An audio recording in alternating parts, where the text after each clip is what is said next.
السلام عليكم ورحمة الله وبركاته. كسر واد عن عافمات قلبتي عشادني وحيالي أن كدياري أيان جعل السنين لو ذاقو عشادين وهيلب أري إيو خضار سيفود لو كريي هيلب أو سليدنا أنا لهن عصبة كويرتهي آدي أنو عافمات بدن وحيابي أن كدري إيو سيدان ودياريين نتاو شوعن.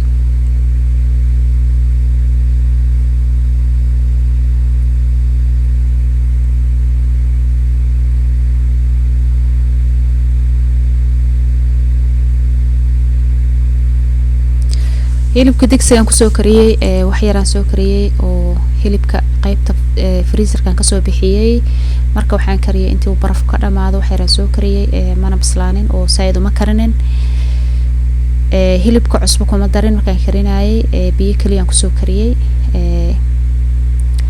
marka hilibka iyo khudaar ayaan rabaa inaan ovenka isla geliyo maraqa saliida lana aan iska reebo marka khudaarta ayaan diyaarsanayaa insha Allah.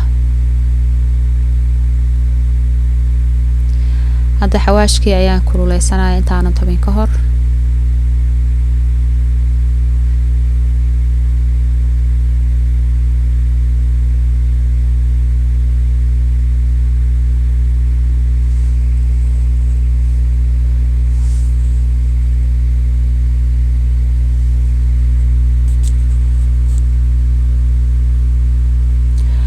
مويها كصوت منايا حواشكي خضارتك كلنا ما ديار صنايع صحن كاسو حقيقي سارن بردان في قي بسباس iyo tuun shabar barooni kabsar caleen iyo laba xabo karooda baradhada isticmaal noocaan waaye yararka ah khudaartan soo diyaarsanaaya hadda hilibkii dhaladaana kusoo diyaarsaday khudaartii oo ii jarjarnay ku darsanaaya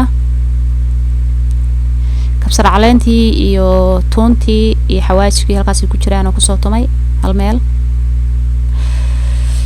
wax yar huruudan ku daraaya iyo in yar cusbo iyo laba qaado saliida aan isticmaalo waa olive oil saliidii ku tala isticmaali kartaa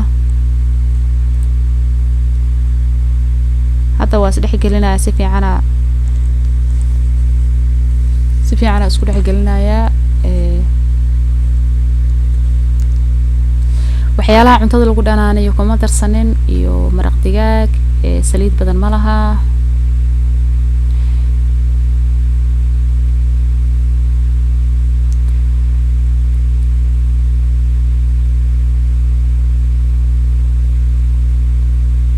hadda waa soo daboolayaa ovenka wuu isi daaran yahay 375 ayaan rabaa inaan ku beekareeyo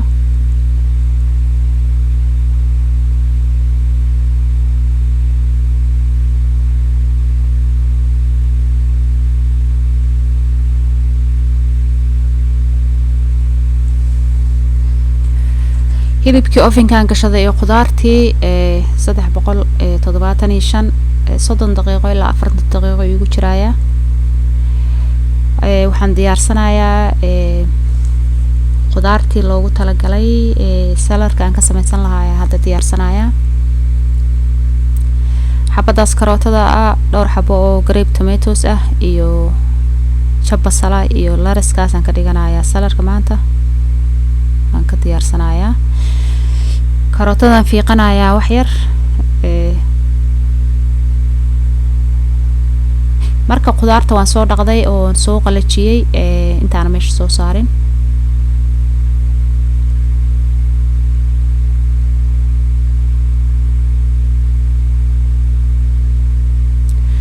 saladka hadda laraskan jaranayaa oo waxaan u jaranayaa si yar si aana saad u yar oo ahayn oo nasaid waaweyneen aan ka dhiganayaa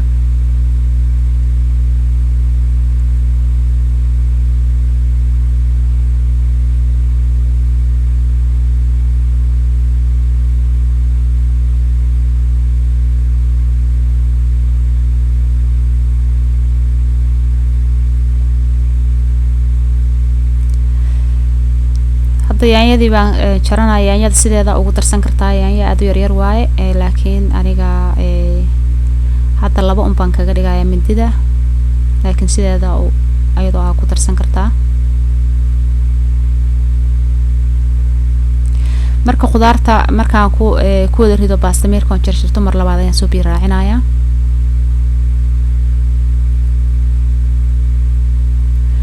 basasha waxaan usoo jaranayaa si sliced oo aad qafiif oo ah.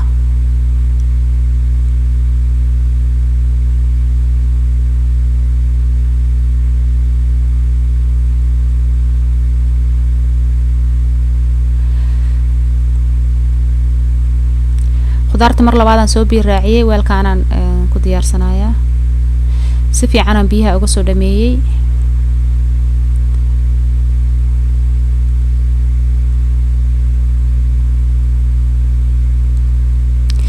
maanta aniga mar walba dressing ma isticmaalo oo maanta waxaan ku darsanaynaa liin ayaan kor kaga darsan doonaa salarkan. hadda waxaan kusoo hoolayaa karootadii color baan ka rabaa, marka waxaan rabaa korka inaan ka saaro si qafiif ah uu kaaga dhigayaa. waa midka baradhada lagu fiiqo iyo khudaarta. marka hadda finjeerkan gashanayaa salarkan intii laga gaaray waqtiga aan u baahanayn. waxyaalaha oo cuntooyinka lagu darsado oo salad dressingka ma soo gado oo waxay leedahay qaar faaday leeyihiin oo qaarna sodium ay leedahay, marka ma soo gado. liintaas kaliya korka looga darsanaya markay diyaar ay tahay oo miska la geeyo.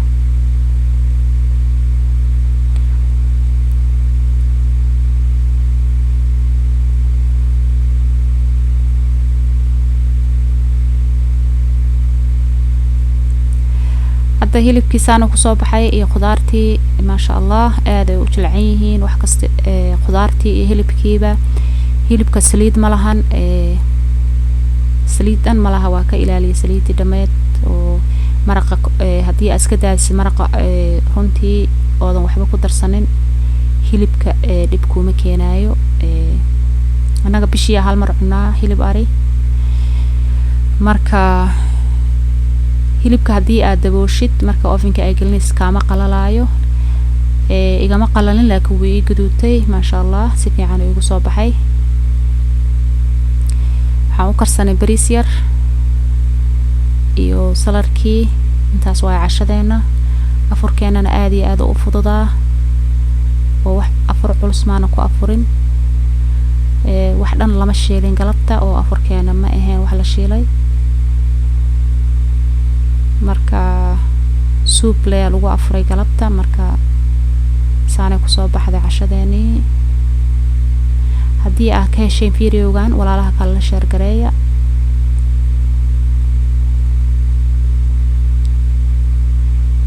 daawasho wacan. assalaamu calaykum waraxmatullaahi wabarakaatu.